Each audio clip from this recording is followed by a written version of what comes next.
Hello అండి. ఈరోజు మనం సూపర్ సింపుల్ అండ్ ఈజీగా చారు ఎలా రెడీ చేసుకోవాలో మనం చూద్దాం.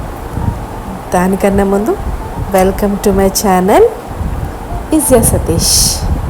ఇందులో మీకు food, life style, cleaning class అన్నీ చూద్దరు. కానీ ఫస్ట్ మనం ఒక గిన్నె తీసుకొని అందులో 2 గ్లాసెస్ ఆఫ్ వాటర్ అయితే నేను తీసుకున్నానండి. కొంచెం పసుపు, ఆ తర్వాత 2 మిర్చి, కొంచెం కరివేపాకు, బెల్లం, కొత్తిమీర, చింతపండు వచ్చేసి చిన్న గోలికాయ ఎంతైతే చాలండి.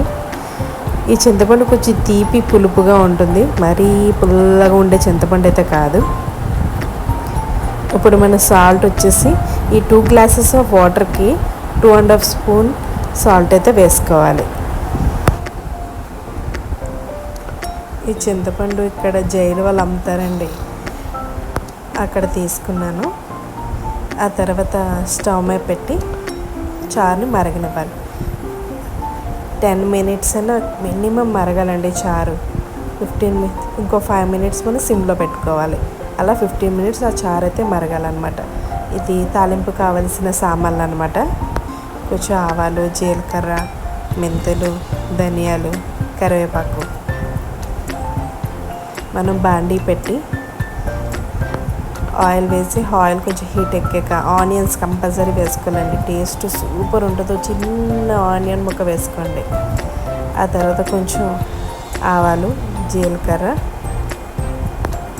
మెంతులు, ధనియాలు, ఎండుమిర్చి, కరివేపాకు. నేను ఒక ఎండుమిర్చి తీసుకున్నానంటే అంటే మా బాబు ఎక్కువ కారం తినలేడు, అందుకే అన్నమాట.